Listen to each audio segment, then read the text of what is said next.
Story 1. The Whiteout Passengers. Daniel Pritchard had been driving charter buses through the Rocky Mountains for 19 years. At 47, he'd navigated every kind of winter weather Colorado could throw at him. Blizzards, ice storms, whiteouts that reduced visibility to zero. His safety record was impeccable. 0 accidents, 0 incidents, 0 complaints. He knew when to push through and when to wait it out. He knew the mountains respected caution over courage. On February the 9th, 2018, Daniel was driving a route from Denver to Aspen with 12 passengers. The weather forecast had called for light snow, maybe 2 to 3 inches, nothing his bus couldn't handle. He'd left Denver at 2 p.m., expecting to reach Aspen by 6:30 p.m. Standard winter drive, nothing unusual. The snow started around 3:15 p.m. as they climbed into the mountains along Interstate 70. Light flurries at first, exactly as predicted. Daniel adjusted his speed, turned on his fog lights, and kept a safe following distance from the handful of other vehicles on the road. His passengers were a mix of tourists and locals. A young couple heading to a ski resort. 3 businessmen attending some kind of conference. A woman traveling alone with 2 large suitcases, an elderly man visiting his daughter, and a family of 4 with 2 young children. By 4:20 p.m., the light flurries had transformed into something else entirely. The snow came down in thick, heavy sheets, accumulating faster than Daniel had ever seen. Within 20 minutes, the highway disappeared under 6 inches of fresh powder. Traffic slowed to a crawl, then stopped completely. Daniel grabbed his CB radio. "This is Charter Bus 773 stuck in heavy accumulation on I-70 westbound, mile marker 198. What's the status up ahead?" "Over." Static, then a trucker's voice. "773, this is Big Bear. We got a jackknifed semi about 2 miles ahead, completely blocking both lanes. They're saying minimum 3 hours to clear. Recommend you hunker down. This storm's getting worse. Over." Daniel made an announcement to his passengers, explaining the situation. They'd wait it out, keep the engine running for heat, and be on their way as soon as the road cleared. Everyone seemed to take it well enough. The family's children were actually excited, treating it like an adventure. The businessmen started working on their laptops. The solo woman put in earbuds and closed her eyes. The first hour passed without incident.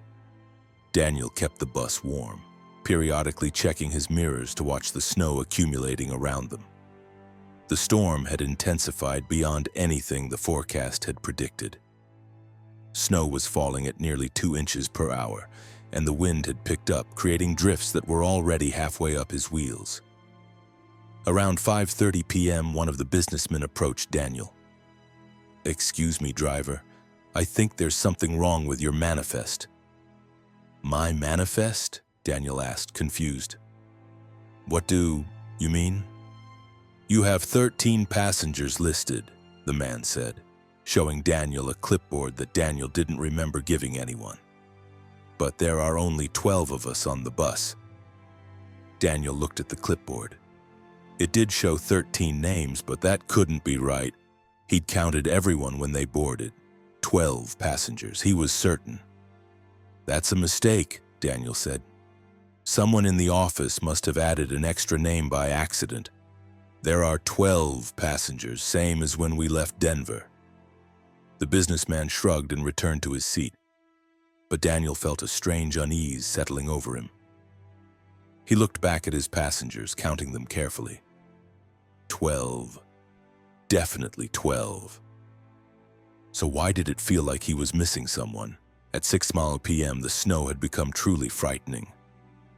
The bus was now surrounded by drifts that reached the windows. Daniel could no longer see the highway, couldn't tell where the road ended and the embankment began.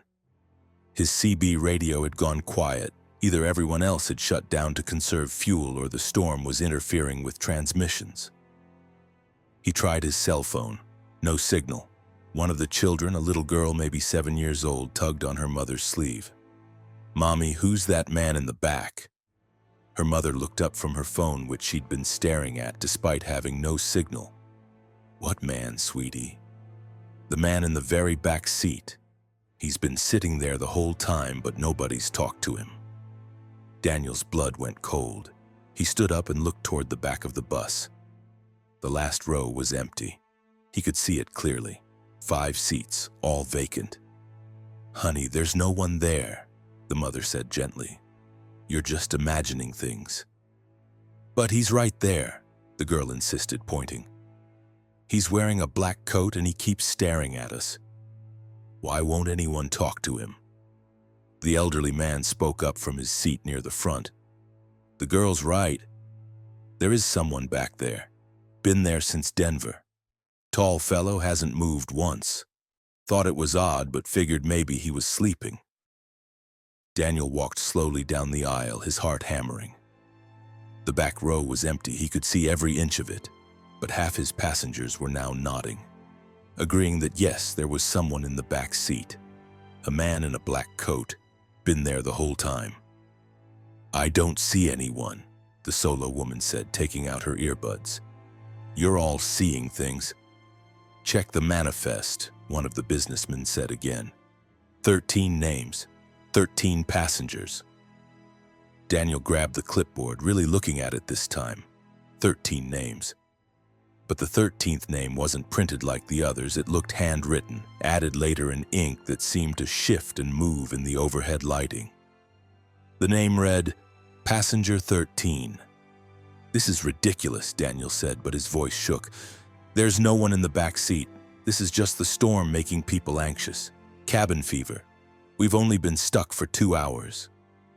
But when he turned back to face his passengers, he could see the terror in some of their eyes, because some of them could see what others couldn't.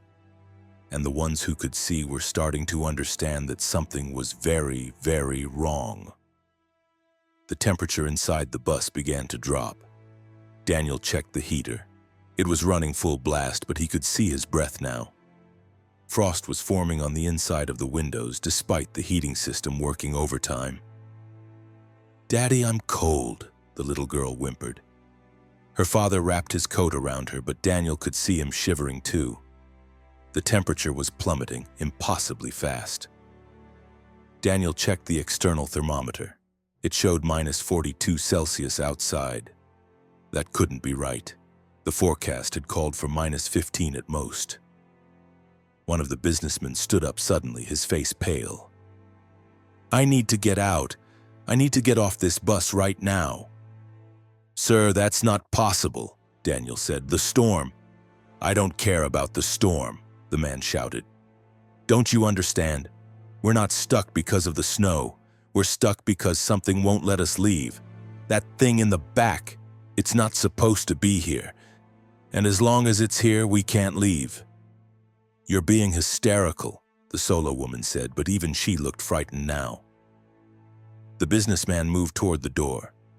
Daniel tried to stop him, but the man was stronger, driven by panic. He yanked the door release. The pneumatic doors hissed open and a wall of white rushed in. The wind and snow hit them like a physical force, and the temperature inside the bus dropped another 20 degrees instantly. Daniel fought to close the doors, but they were jammed, frozen open. Snow poured into the bus, swirling and dancing in patterns that seemed almost purposeful. And in the swirling snow, Daniel saw shapes, faces, hands, figures that formed and dissolved in seconds. The businessman who'd opened the door screamed. He was staring at something in the snow, something Daniel couldn't quite see. "No," the man whispered. "No, I wasn't driving. I was the passenger. It wasn't my fault. It wasn't my fault." He stepped off the bus into the storm and disappeared. The snow swallowed him completely. Daniel heard a scream cut off abruptly and then nothing. "Help me close these doors," Daniel shouted. 2 of the other passengers rushed forward. Together, they managed to force the doors shut. Daniel used duct tape and emergency supplies to seal them, praying they'd hold. The bus was chaos now. People were crying, shouting, praying. The family huddled together, the father trying to shield his children from whatever was happening. The elderly man sat perfectly still, his lips moving in silent prayer. "We're going to die here," the solo woman said flatly. "That's what this is. We're already dead. This is hell." "We're not dead," Daniel insisted, but he wasn't sure he believed it anymore. The cold was beyond anything natural. Frost covered every surface now, and ice was forming in their hair, on their eyelashes. The bus's engine was still running, he could hear it, but no heat was coming from the vents. Only cold, getting colder, impossibly cold. The little girl spoke again, her voice small and frightened. "Mommy, the man in the back is standing up." Daniel looked. The back row was still empty to his eyes, but 6 of his passengers were screaming now, pressing toward the front of the bus, away from something they could see and he couldn't. "He's coming forward," someone shouted. "Don't let him touch you, don't let him." The lights went out. Emergency lighting kicked in, bathing everything in a dim red glow. In that red light, Daniel finally saw it. A figure in the back of the bus, tall and impossibly thin, wearing something that might have been a black coat or might have been the darkness itself. Where its face should have been, there was nothing, just an absence, a void that hurt to look at. It moved forward 1 seat at a time, and where it passed, frost exploded across every surface. One of the businessmen was frozen solid in his seat, his expression locked in eternal terror, ice crystals forming in his open eyes. "The manifest," the elderly man said suddenly. "Check the manifest. Who's listed as the 13th passenger?" Daniel grabbed the clipboard with shaking hands and read the 13th name in the dim red light. But it had changed. Now it didn't say passenger 13. Now it said his name. Daniel Pritchard. He looked up at the elderly man, confused. "But that's me. I'm the driver. I'm not a passenger." "Check the driver's name on the manifest," the elderly man said quietly. "The printed one." Daniel looked. The driver's name printed at the top of the manifest was someone else. Someone named Robert Chen. He'd never heard that name before. Had never met anyone named Robert Chen. "I don't understand," Daniel whispered. The solo woman laughed, high and hysterical. "Don't you get it? We're not stuck in a storm. We're stuck in something else. And none of us are who we think we are. Or we are, but we're not supposed to be here. Or we've always been here. God, I can't think straight. The cold won't let me think." The figure was halfway down the aisle now.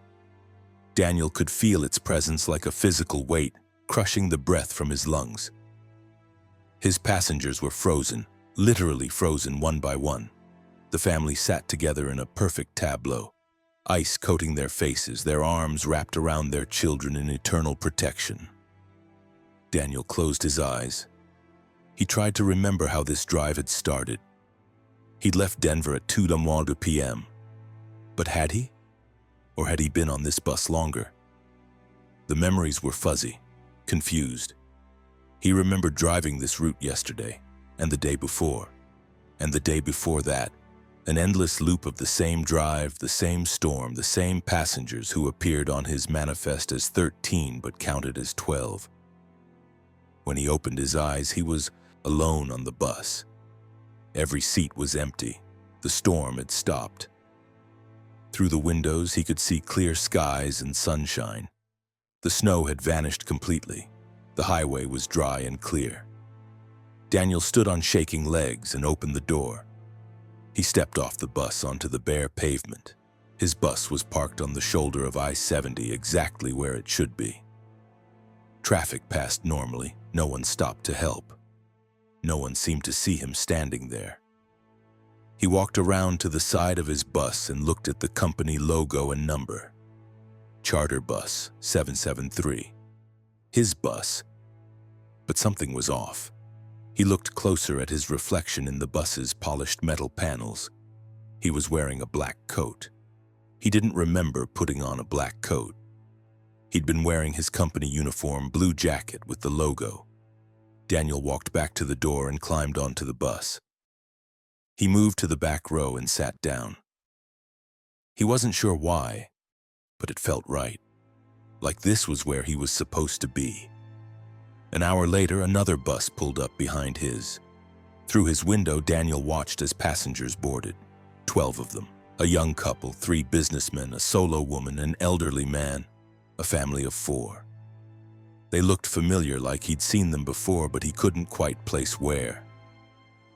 A new driver checked his manifest, counted his passengers, and started the engine.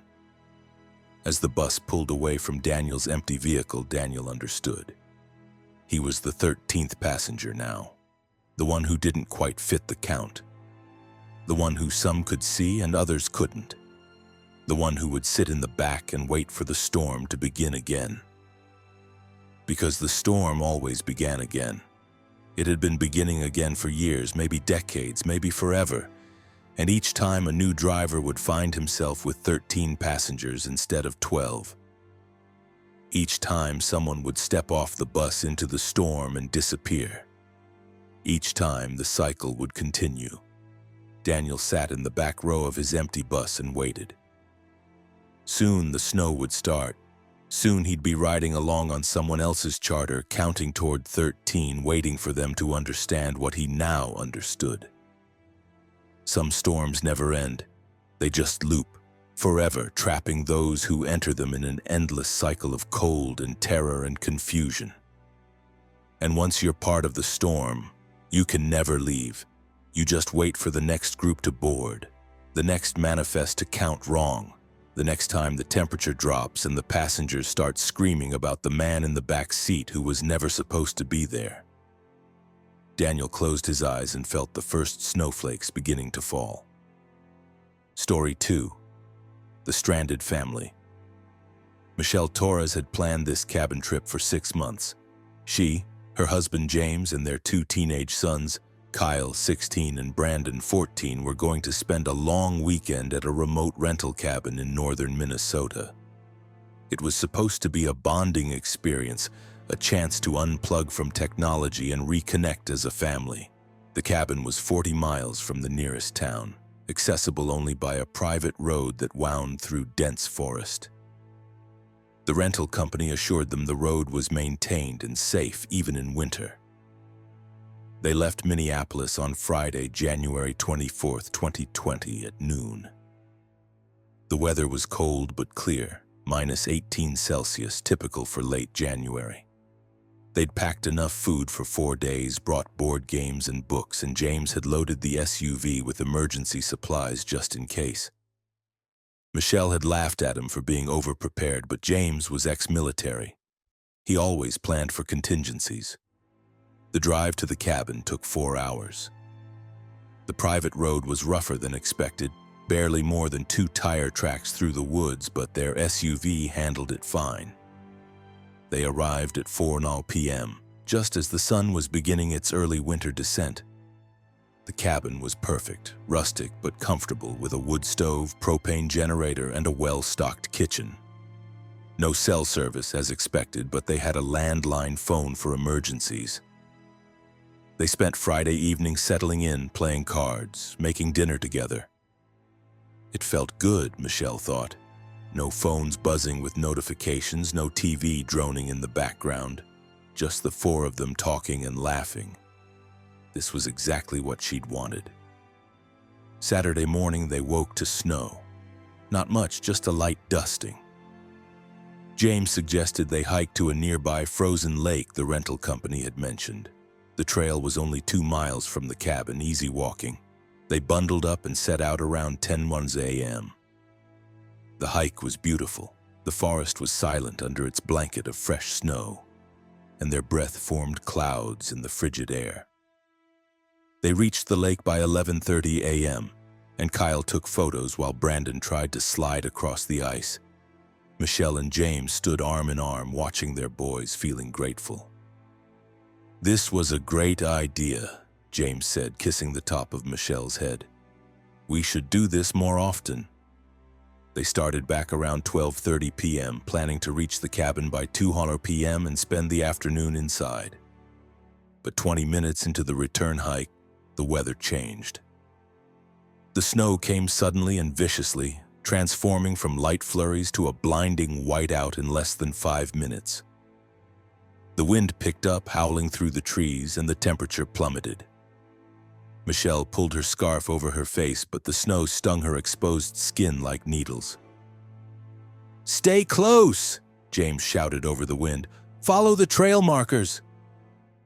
But the trail markers were already invisible, buried under accumulating snow. The trail itself disappeared within minutes. They were surrounded by white ground, white air, white sky, everything bleeding together into a disorienting void.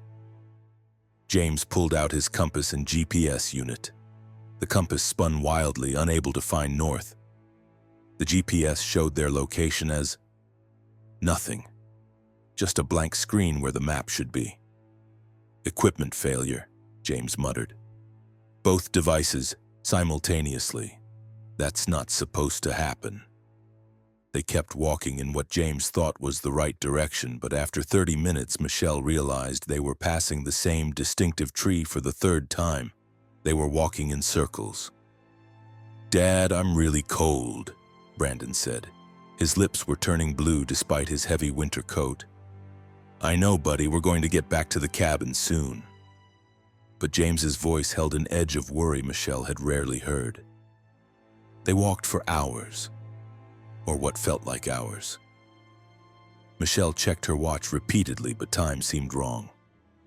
Her watch said only 45 minutes had passed since they'd left the lake, but she knew they'd been walking much longer than that. The sky remained the same murky gray-white, offering no clue about the time of day. Kyle stopped suddenly. "Mom, did we pass that cabin before?" Michelle looked where he was pointing. Through the snow, barely visible, was a structure. A cabin, but not their cabin. This one was smaller, older, with broken windows and a partially collapsed roof. "Maybe it's another rental property," James said, but he didn't sound convinced. "Let's check if there's shelter inside." They approached carefully. The cabin looked ancient, abandoned for years. Snow had drifted inside through the broken windows. But there was something off about it, something that made Michelle's skin crawl. The damage looked wrong.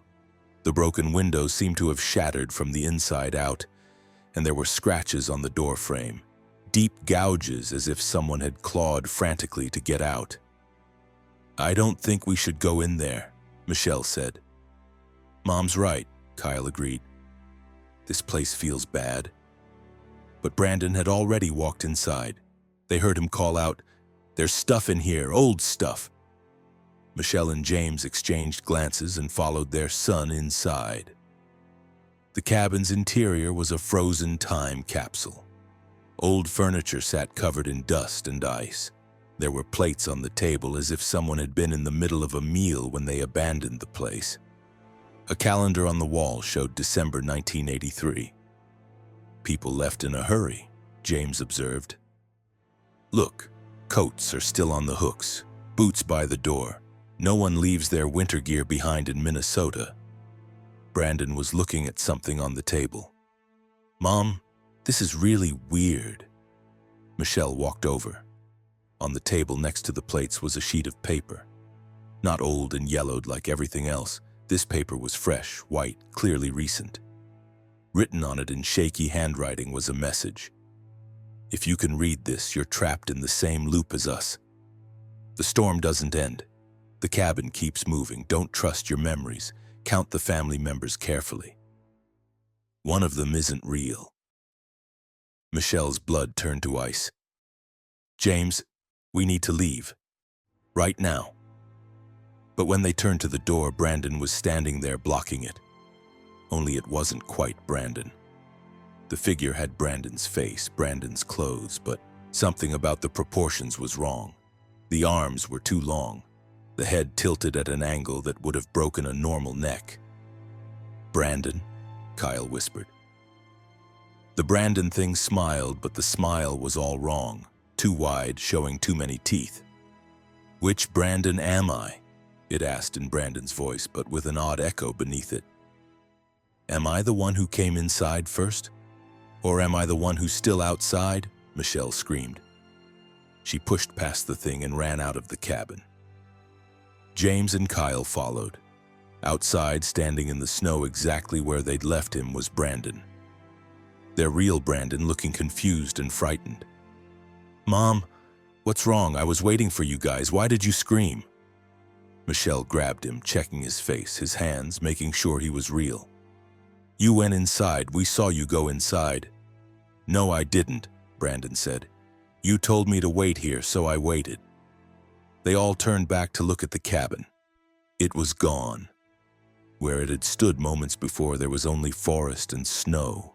No structure, no foundation, no sign anything had ever been there. "This isn't real," James said flatly.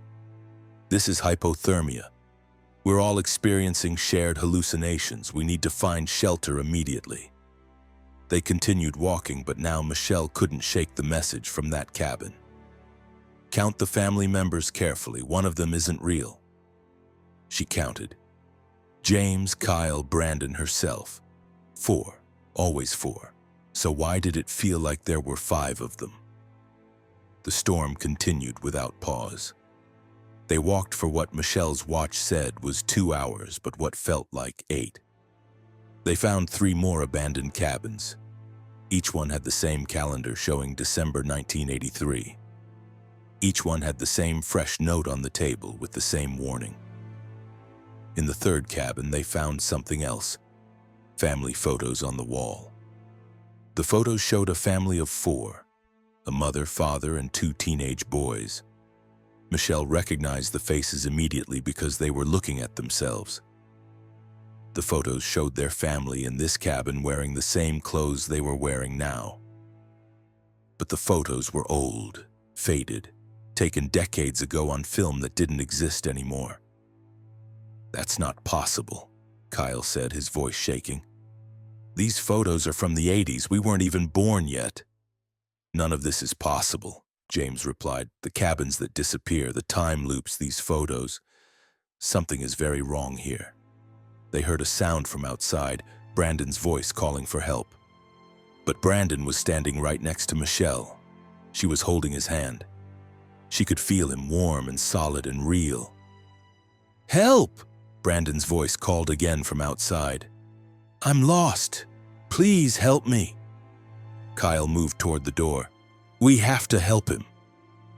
"That's not me," Brandon whispered. "That's something else.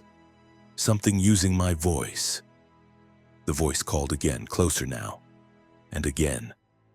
And again. Soon there were dozens of voices, all sounding exactly like Brandon, all calling for help, from different directions surrounding the cabin. "Mommy, I'm scared," one voice said. Brandon's voice when he was much younger, 5 or 6 years old. "Dad, come find me," another voice called. Teenage Brandon's voice, but wrong somehow, stretched and distorted. "Please don't leave me in the snow," a third voice begged. "Please don't let me freeze." James grabbed a piece of firewood, the closest thing to a weapon. "We're staying inside until this stops." But the voices didn't stop. They continued for hours, calling and pleading and crying. Michelle held Brandon close, reassuring herself that this was her real son, not one of the things outside using his voice.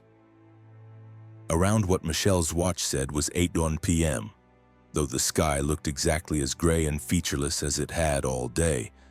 The voices finally stopped. Silence fell, absolute and crushing. James cracked the door open and peered outside.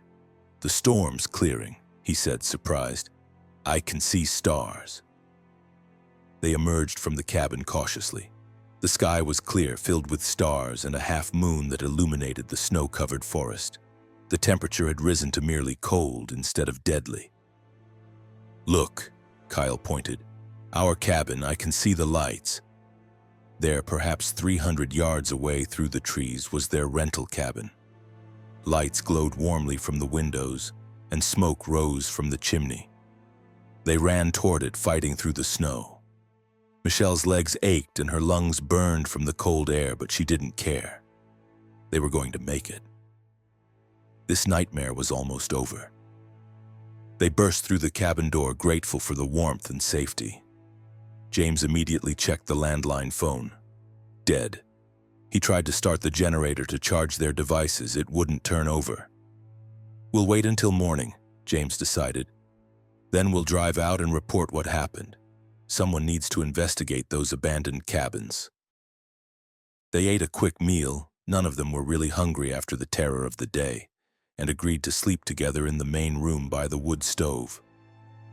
Safety in numbers. Michelle lay awake, listening to her family breathe. James snoring softly, Kyle tossing and turning. Brandon sleeping peacefully. She counted them in the darkness. James, Kyle, Brandon, 3. 3? She sat up, heart pounding. She counted again. 3 family members sleeping on the floor, but there should be 4. James, Kyle, Brandon, and... Michelle tried to remember. Who was the 4th person? She knew there should be 4. They'd started with 4, but when she tried to remember who the 4th person was, her mind went blank. Had there always been just the 4 of them? James, 2 sons, and who was she forgetting? She looked down at her hands. They looked strange in the dim firelight. Too thin, too pale. When she touched her face, it felt wrong. Features in places they shouldn't be. Proportions that didn't quite match her memory. A terrible understanding began to dawn. She thought back through the day, really thought about it. The family photos in the abandoned cabin had shown 4 people, a mother, father, and 2 sons. But she couldn't remember seeing the mother's face clearly. It had been blurred in the photos, out of focus, as if the camera couldn't quite capture her. Michelle stood up and walked to the cabin's bathroom. She turned on the light and looked in the mirror. Her reflection smiled back at her with too many teeth. She understood now. The message had been right. One of them wasn't real. One of them had never been real. She thought she was Michelle Torres, mother of 2, wife to James. She had memories of their life together, or did she? When she tried to remember specific events, the details were fuzzy, generic, like someone had described a life to her rather than her having lived it. How long had she been with this family? She tried to remember. Had she been with them at the beginning of this trip? Or had she appeared somewhere along the way during the storm, slipping in when they weren't paying attention? And if she wasn't Michelle Torres, then where was the real Michelle? Behind her in the mirror, she saw movement. 4 figures stood in the bathroom doorway. James, Kyle, Brandon, and a woman. The woman was Michelle, the real Michelle, looking at her with absolute terror. "What are you?" the real Michelle whispered. The thing wearing Michelle's face smiled wider. "I'm you, or I was you, or I will be you. The storm does that. It makes copies, replaces people, loops time until you can't remember which version is real. I've been many people, I'll be many more." "Where did you come from?" James demanded, holding his sons behind him protectively.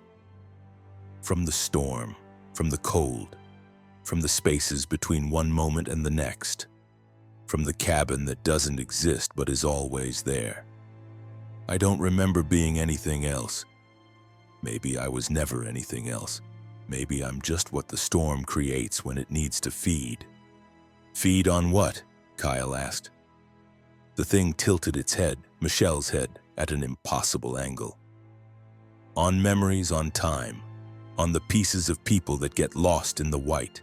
You'll understand eventually. We all understand eventually." The real Michelle lunged forward, trying to push past the thing.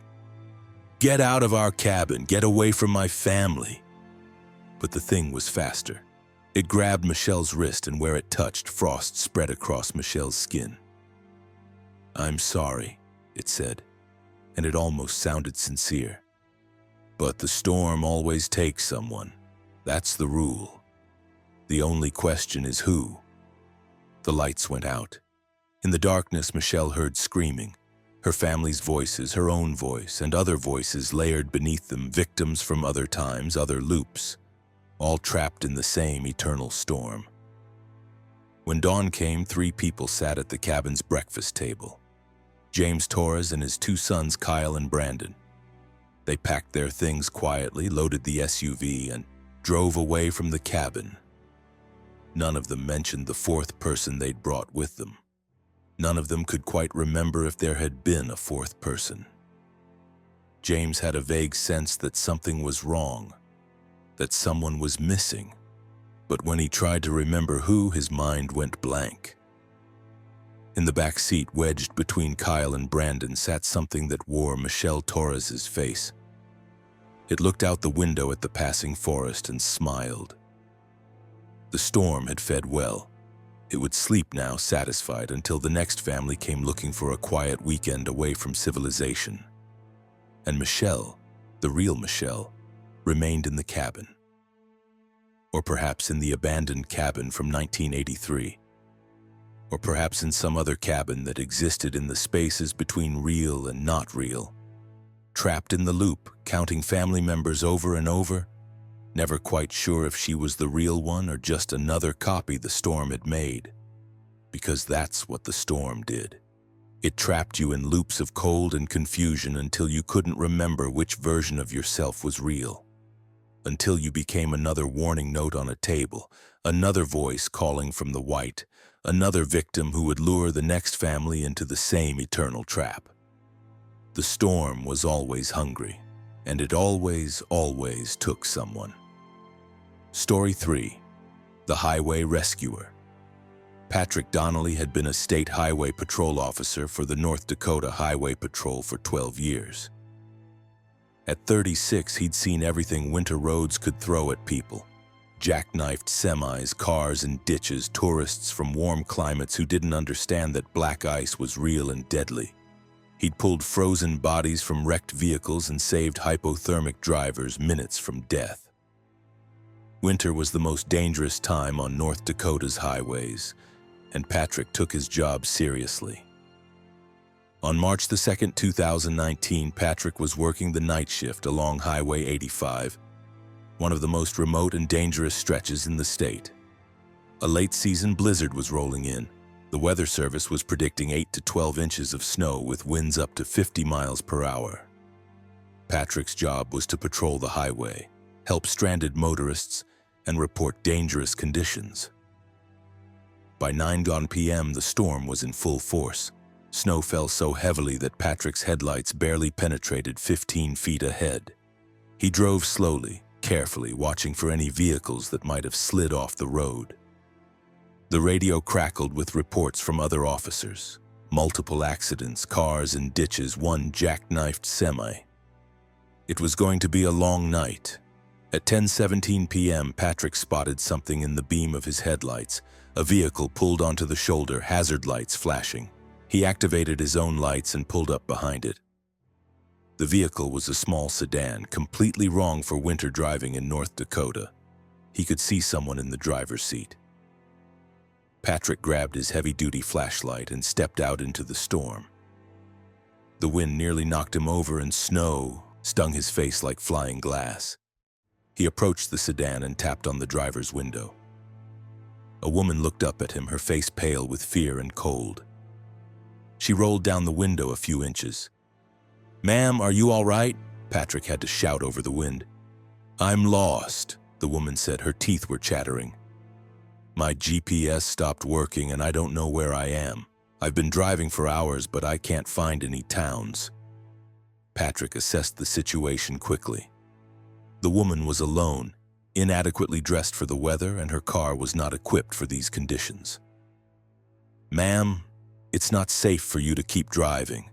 I'm going to take you to the nearest town, get you somewhere warm." "Can you leave your vehicle here?" "Yes, please," the woman said. "I'm so cold." Patrick helped her to his patrol SUV, which was equipped with winter survival gear and a powerful heater. The woman climbed into the back seat and Patrick cranked up the heat. "What's your name, ma'am?" Patrick asked as he pulled back onto the highway. "Sarah," the woman said. "Sarah Mitchell. I was driving from Williston to Dickinson. My GPS said it would take 90 minutes. I've been driving for 6 hours and I haven't seen any towns at all. Just highway and snow and more highway. Well, Sarah, Dickinson is about 40 miles south. We'll have you there in under an hour, storm permitting. Do you have family there? My sister, Sarah said. I'm visiting my sister. Patrick drove carefully through the storm, maintaining radio contact with dispatch. The roads were getting worse. Snow was accumulating faster than the plows could clear it. He'd need to get Sarah to Dickinson quickly and then decide whether to continue patrol or hunker down until the storm passed. After about 15 minutes, Sarah spoke again. Officer, I think we passed this same guardrail before. Patrick glanced at her in the rearview mirror. I don't think so, ma'am. All these guardrails look the same in the snow. No, I'm sure. That dent in the rail, I noticed it. We've passed it 3 times now. Patrick looked at the guardrail she was pointing to. He didn't see any dent, but visibility was terrible. We're heading south on Highway 85. Straight line to Dickinson, we can't be going in circles. But 5 minutes later, Sarah spoke again, her voice higher with panic. There! That's the same guardrail, the same dent. We're going in circles. Patrick checked his GPS. It showed them traveling south on Highway 85, making normal progress. But a tickle of unease was starting in his gut. He'd been a patrol officer long enough to trust his instincts, and something felt wrong. He decided to test it. He took note of the mile marker they were passing, mile marker 47.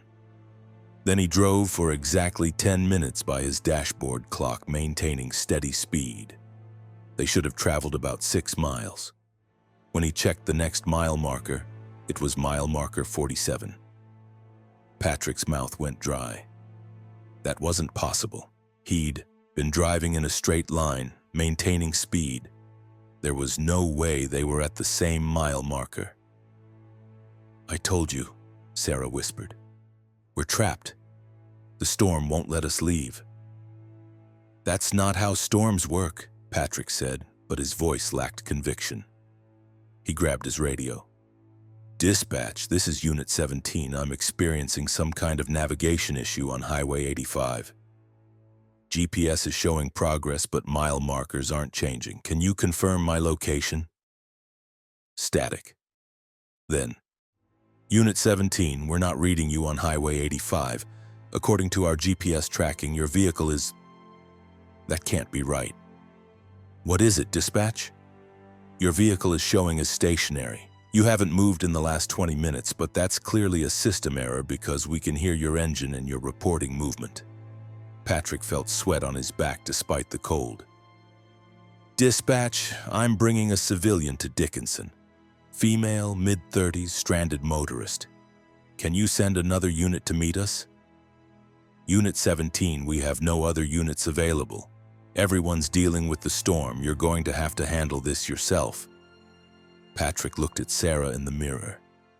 She was crying silently, staring out the window at the endless snow. How long have you really been driving? Patrick asked quietly. Sarah's voice was barely audible. I don't know anymore. I thought it was 6 hours, but my phone died days ago. Or maybe weeks ago. I can't remember when I last slept. I keep driving and driving, but I never get anywhere. The highway just goes on forever and the snow never stops. Sarah, when did you leave Williston? March 2nd in the morning around 10 a.m. Patrick checked his dashboard clock, 10:47 p.m. March 2nd. Sarah, it's still March 2nd. You couldn't have been driving for days. She laughed, high and hysterical. No, you don't understand. I left on March 2nd, but which March 2nd? I've seen the same day so many times now, the same storm, the same highway, the same mile markers. And sometimes I see other cars, other drivers who stop to help me, and they get stuck too. How many police officers have I trapped in here with me? Patrick's hands tightened on the steering wheel. You're not making sense. You're hypothermic, confused. We're going to get you help. But even as he said it, Patrick realized something horrifying. He tried to remember what day it had been when he started his shift. March the 2nd. And yesterday had been March 2nd. And the day before that, also March 2nd. No, that was wrong. That was just the stress and the storm making his memories confused. He'd worked plenty of different days. He had clear memories of...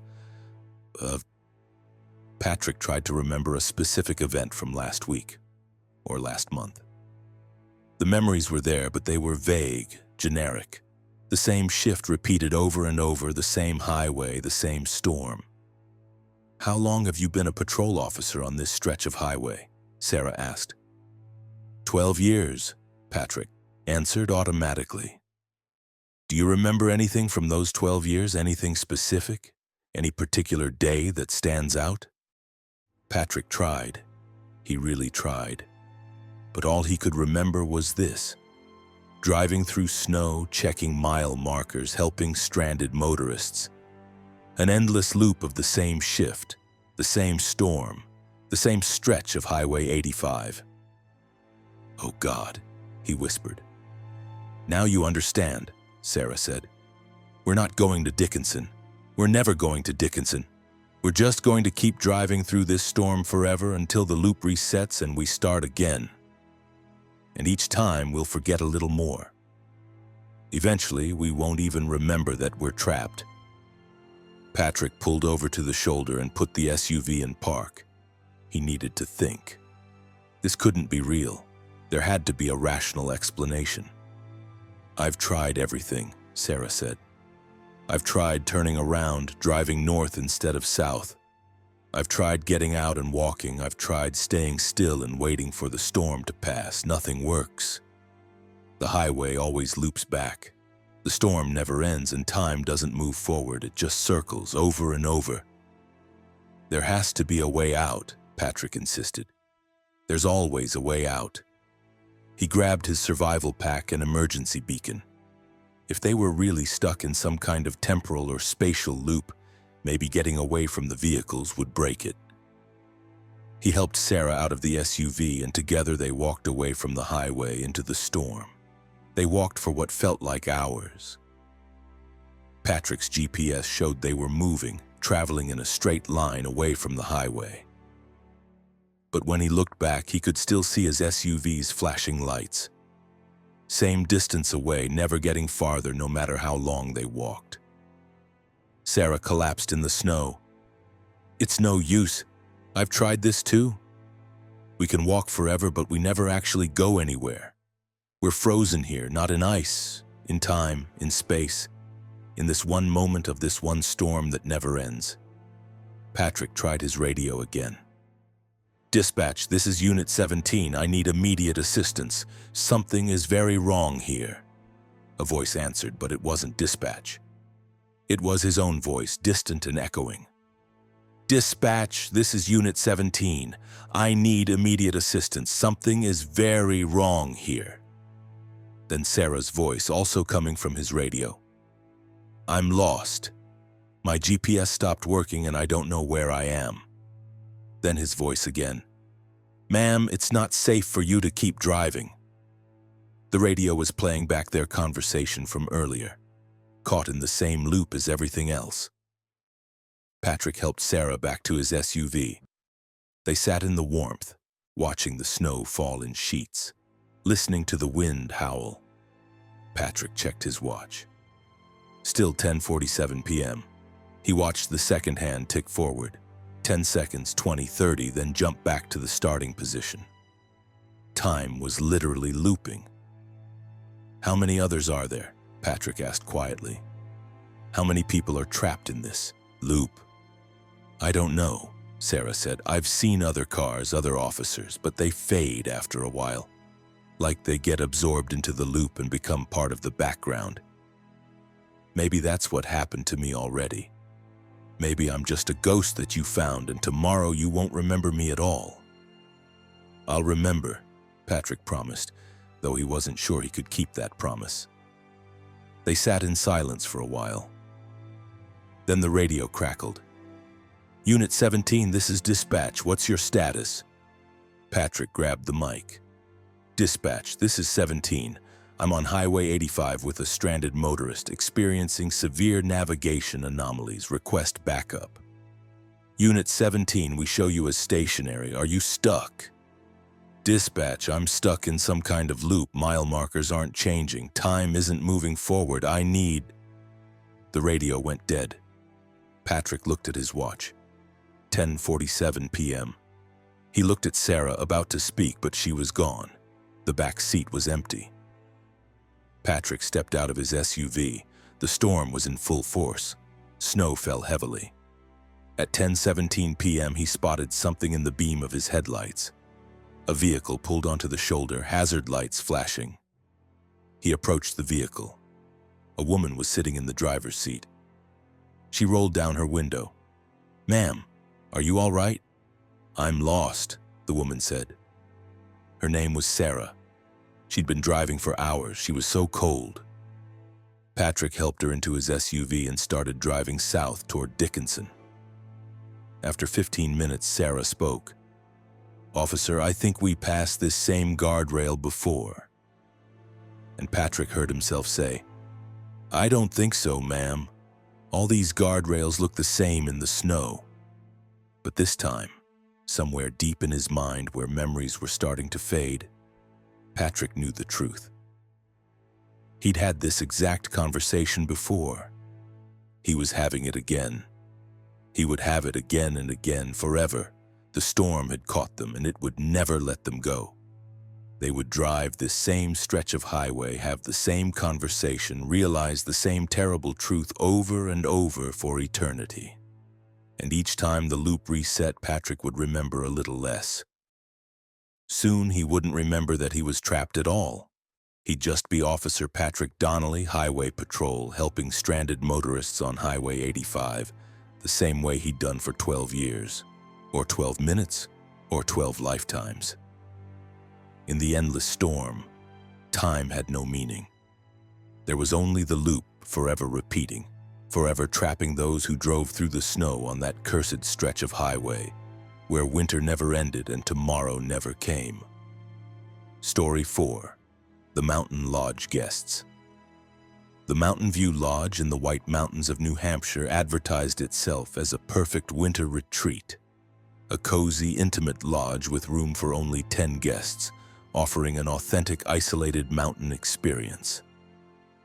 Elena Rodriguez had booked her stay months in advance, looking forward to a week of solitude, snowshoeing, and writing. She was working on her third novel and needed to escape the distractions of her Boston apartment. She arrived at the lodge on Sunday, February 16, 2020, in the late afternoon. The drive up the mountain had been treacherous. The access road was barely plowed and wound through dense forest for 5 miles. But the lodge itself was beautiful. A rustic timber structure with warm lights glowing from every window and smoke rising from multiple chimneys. The owner, a man named Robert Thorne, who looked to be in his 60s, greeted her warmly. "Ms. Rodriguez, welcome.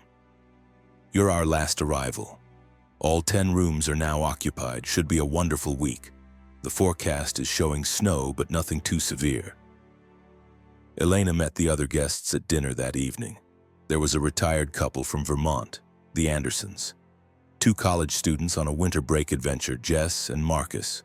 A middle-aged businessman named David who'd come to disconnect from work stress. A young family, the Patels with their 8-year-old daughter, Priya. And 2 women traveling together, Claire and Nadia, who were old friends from college. Everyone seemed pleasant, normal. Dinner was delicious, the wine flowed freely, and conversation was easy. Elena went to bed that night feeling satisfied with her choice. This would be a productive, relaxing week. The snow started Monday morning.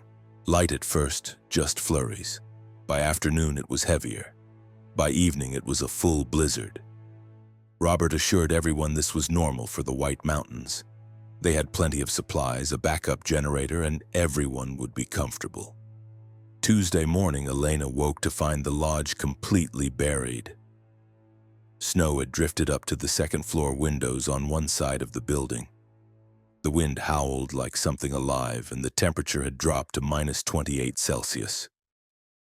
At breakfast, Robert made an announcement. "The access road is completely impassable. I've contacted emergency services, but they're saying it might be 3 or 4 days before they can get a plow up here. Everyone needs to stay calm. We have food, heat, and water. We'll treat this as an extended stay." Most guests took the news well enough, though David, the businessman, was clearly agitated about missing work. The college students thought it was an adventure. The Patel's daughter Priya was excited about being snowed in, treating it like something from a book. Wednesday, the storm intensified. Elena had never seen snow fall this heavily. It was like a white curtain had descended over the world, erasing everything beyond the lodge's windows.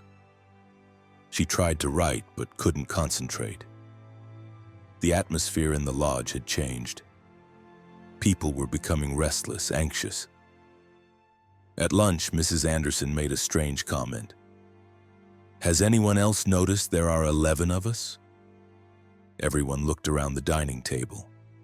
Elena counted herself, the Andersons, Jess, Marcus, David, the Patels, 3 people, Claire, Nadia, and Robert. That was 11 people. "There are supposed to be 10 guests plus Robert," Mrs. Anderson continued. 11 total, but I count 12. Elena counted again. 11.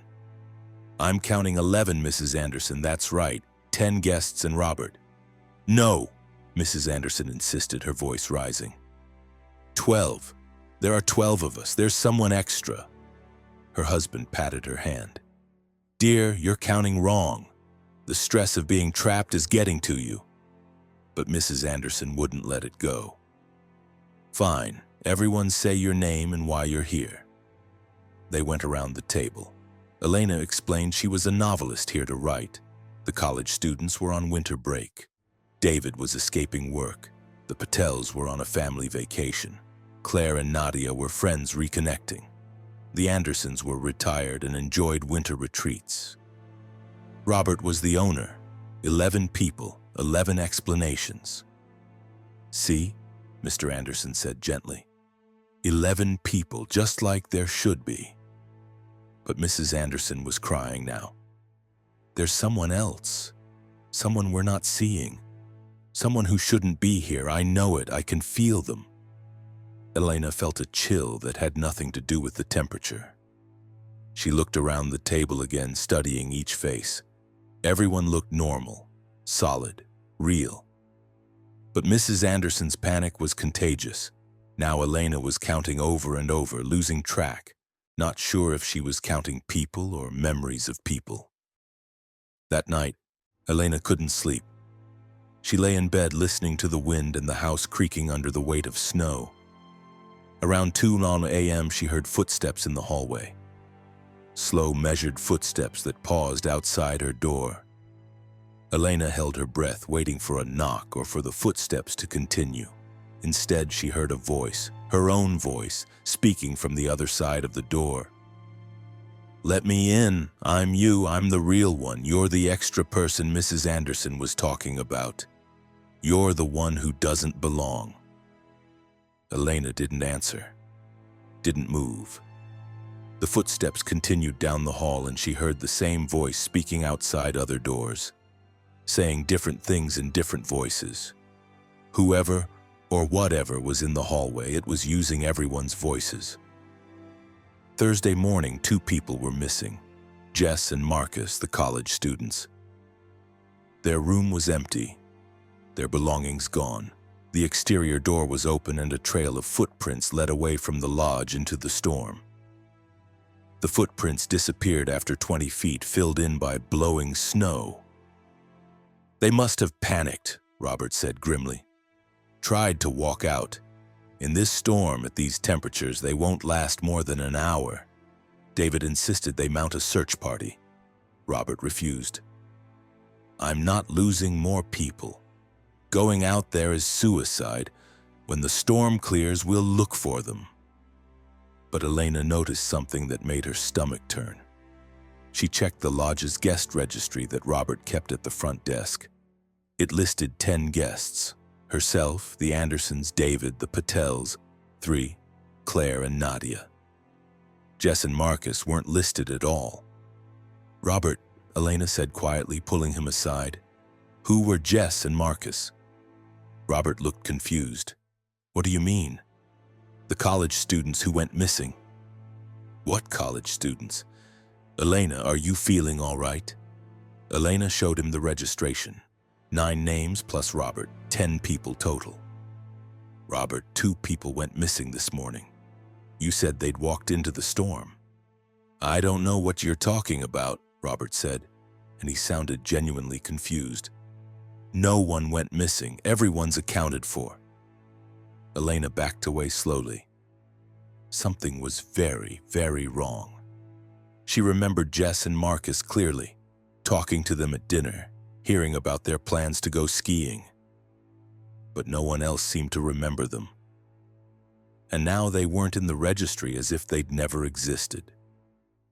She went to Claire and Nadia. "Do you remember the 2 college students, Jess and Marcus?" They both looked at her blankly. "What students?" Claire asked. "The ones who were sitting right there at lunch yesterday," Elena insisted, pointing at the dining table. "The young couple, they disappeared this morning." "Elena, I think the stress is getting to you," Nadia said gently. "There were no college students. It's just been us the whole time." Elena felt reality slipping. She had clear memories of Jess and Marcus, but everyone else had forgotten them and they'd been erased from the registry. That night at dinner, Mrs. Anderson said, "Has anyone else noticed there are 9 of us?" Elena counted. Herself, the Andersons, David, the Patels, Claire, Nadia, Robert, 9 people. "There should be 10 guests," Mrs. Anderson continued. "Plus Robert makes 11, but I'm only counting 9 people total. 2 people are missing." "Mrs. Anderson, you need to calm down," her husband said. "You're counting wrong again." "No! 2 people are gone. Don't you remember? There were more of us."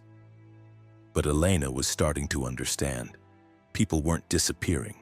They were being erased, forgotten, removed from the lodge's reality entirely, as if they'd never existed. And Mrs. Anderson could sense it. Some sensitivity or awareness let her feel the gaps, the missing pieces, even though she couldn't remember specifically who was gone. Friday, Elena woke to find a note under her door. It was in her own handwriting, though she had no memory of writing it. "You're next. The storm is taking us one by one. It started with the college students. Can you still remember their names? Tonight it will take someone else. Eventually it will take you. The lodge isn't real. The storm isn't real. We're all trapped in something's feeding mechanism, and it's consuming us slowly, erasing us from each other's memories before it erases us from existence. Count the guests. Keep counting. When you can't remember how many there should be, that's when you know it's almost your turn." Elena showed the note to David. "Did I give this to you?"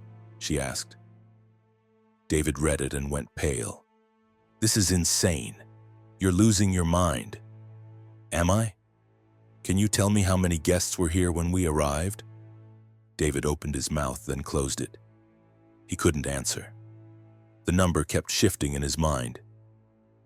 At lunch, Mrs. Anderson wasn't there. When Elena asked about her, everyone looked confused. "Mrs. Anderson? Who's that?" Robert asked. "The older woman. She was here yesterday. She kept saying people were disappearing." But no one remembered her. And when Elena checked the registry, Mrs. Anderson's name was gone. Only Mr. Anderson was listed, registered as a single occupant.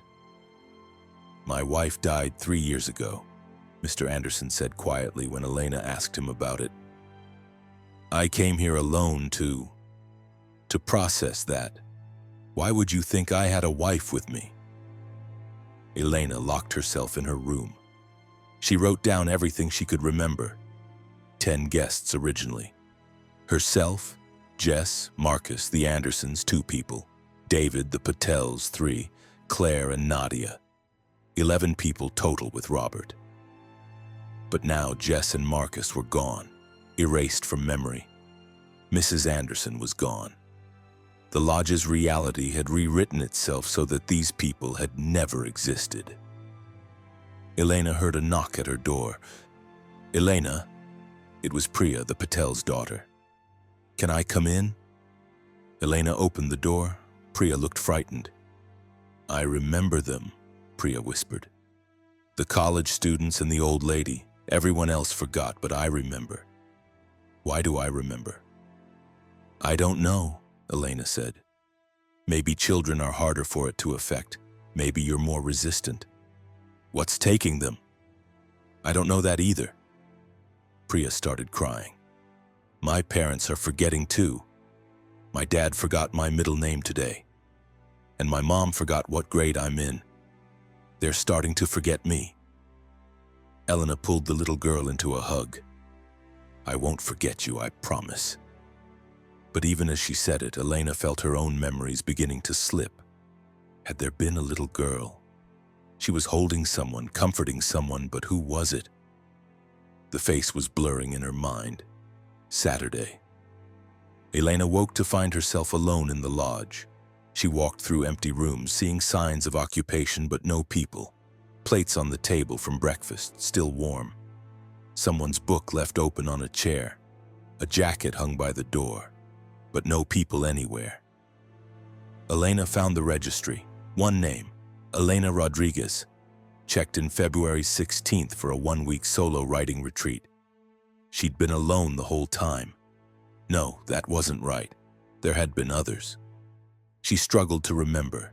A businessman, a family, an elderly couple. The memories were there but slippery, dissolving like ice in warm water. Elena ran to the front door and yanked it open. The storm had stopped. Sunshine poured down from a clear blue sky, reflecting brilliantly off pristine white snow. The access road was visible, freshly plowed. A snowplow driver was standing by his truck, looking up at the lodge. "Ma'am? You okay? We finally got through. Been trying to reach this lodge for 6 days. Owner reported one guest snowed in, wanted us to check on her." "6 days?" Elena said. "But I checked in on... What day is it?" "February 22nd, ma'am, Sunday. You checked in last Sunday, got snowed in immediately. Owner said you were alone up here. Must have been frightening." "Alone," Elena repeated. "Yes, alone." But she wasn't alone. Was she? There had been others. She was certain. 10 guests or 9 or... How many? The snowplow driver helped her gather her things. Elena found her laptop and opened her writing file. She'd been working on her novel all week, apparently. Pages and pages of new text. She started reading. It wasn't her novel. It was a journal entry written in her voice but describing experiences she couldn't remember. Day 1. Arrived at lodge with 9 other guests. Everyone seems nice. Day 2. Snowed in. Storm is worse than expected. Day 3. The college students disappeared. Everyone forgot they existed. Day 4. Mrs. Anderson was erased. Her own husband forgot her. Day 5. The Patel's daughter is fading. I can barely remember her face.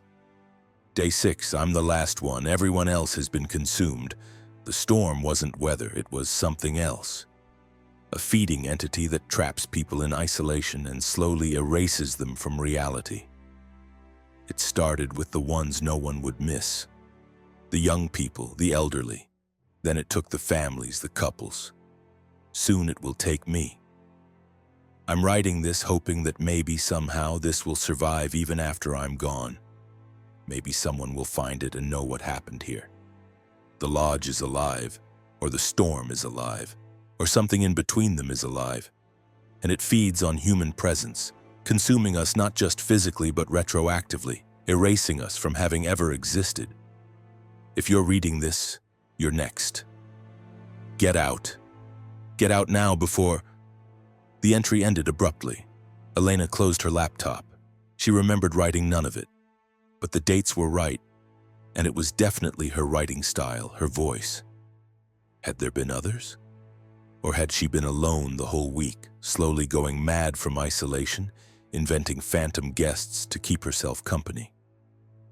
She left with the snowplow driver, looking back at the lodge one last time. It sat peacefully in the sunshine, smoke curling from its chimney, looking cozy and inviting. Perfect for the next group of guests. 10 rooms, 10 people ready to be slowly erased by whatever lived in the storm. Elena tried to report what had happened, or what she thought had happened, to authorities. But she had no evidence. The lodge's records showed she'd been the only guest that week.